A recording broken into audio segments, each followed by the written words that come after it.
Hey guys, today we're back talking about hard money loans. What is a hard money loan? How do they work? How do you qualify for them? Why would anybody use them? That sort of thing. So that's what we're going to get in today. I'm Jeb Smith, Coldwell Banker Residential Brokerage here in Southern California. And on the topic of hard money loans, in real estate, they come up not as common as they were a couple of years ago, at least in my experience, but they're out there, so I want to talk about them. A hard money loan is essentially a short-term loan that allows someone to buy a property if they have, a down payment somewhere in the 30% plus range, right? So if you're looking to buy a house and you can't qualify because of credit issues, because of employment issues, you can't document certain things, but you have a large down payment, say 30% or more, that's typically when people consider hard money, right? Because they're in a position to buy a property because they have the down payment and maybe they're a business owner or what have you. They can't document income, maybe because they're self-employed, but they make a good amount of money, a reasonable amount monthly and can pay the bill, but just can't document it. That's a really good scenario and probably more often why hard money loans are used, at least in my experience. And now keep in mind with hard money, you do need, again, in my experience, somewhere around 30% down, right? Anything more than that is obviously a plus, but I'd say minimum somewhere around 30% down in order to buy a property. I know there are lenders out there that do it with 25% down, etc. But I think 30 is kind of the most common number that's used out there. Now, with regards to interest rates, so now the interest rates on hard money are going to be higher than they are on conventional loans, and that's because they're higher risk loans in a lot of cases because they don't have the income verification, they don't have the employment verification, that sort of thing. So lenders are when I say lenders, I'm talking private money, right? These are private investors lending their money most of the times. And so because these loans are essentially a higher risk, even though there is a sizable down payment, because people are lending their own money, these private investors, in order for it to make sense to them, they have to charge an interest rate, that actually makes sense and can actually make them some money, right? So if they were getting 3-4% on their money, it probably wouldn't be worth the risk. So I would say that the average right now in the market that we're in is probably somewhere in the 7.5% to 8% range on private money, and those loans can go up to 13, 14, 15% in some cases, and in different markets, the hard money rates are different, right? Right now we're in a super competitive market. There's a lot of people out there doing hard money. So, the interest rates are definitely more competitive than they were, say, 10 years ago when, the average hard money loan was, say, 10, 12%. It also has to do with where interest rates are. So the lower rates are with regards to conventional financing. Traditionally speaking, the lower the hard money rates will be as well, but they won't be equal.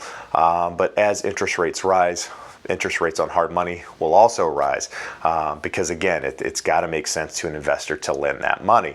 And so we talked about it a moment ago, but why would people use hard money financing versus, say, traditional financing or conventional financing? And the primary reason is because they can't document either income, employment, what have you. So there's something missing from the piece of the puzzle that conventional loans would want to see. And so that's why people would go out and do hard money loans. A question comes up, are they a good idea? And I think it really depends on your circumstance, on your situation, right? Each person's going to be a little bit differently or look at it a little bit differently. But I would say the number one thing when getting a hard money loan is having an exit strategy, right? These are short-term loans, so they're not meant to be kept forever.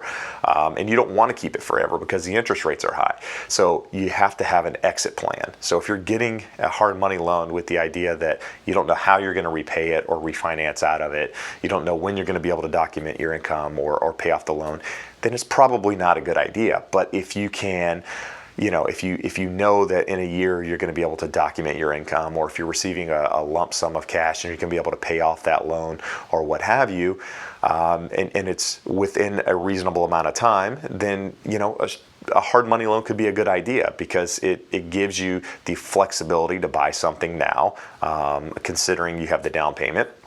And at some point in the future, you can refinance out of them. Now, keep in mind with that, something to keep in mind when getting a hard money loan is a prepayment penalty, right?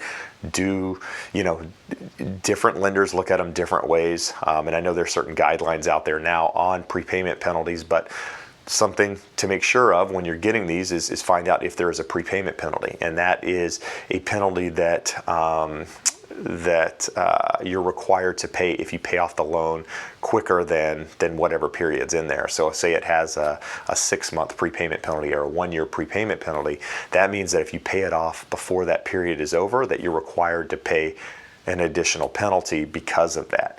And lenders put it in there because they don't want to lend this money, a lot of cases, and have somebody get out of it in, say, a month or 2 months or what have you, because they want to make some interest on the money that they're lending, and that's why the prepayment penalties are in there. So, I hope that's helpful with regards to hard money. A couple of days ago, I did a video on bridge loans, which I'll link to below here. Bridge loans and hard money loans are both short-term loans, but they're completely different loans. At least, in my opinion, right? A hard money is requiring you to come up with cash in order to buy a property. You have cash on hand, and that's essentially what you're using on a hard money loan. A bridge loan is when you're using equity from one property and leveraging that to buy another property. So I'll link below so you can check that out if you're interested. And something I didn't mention with regards to hard money is that oftentimes, people go to refinance, and for whatever reason, they're something has changed from the time that they bought their current house to where they are now. And so they can't document employment or credit or what have you, but they have significant equity in their property and they need to refinance and pull cash out or what have you.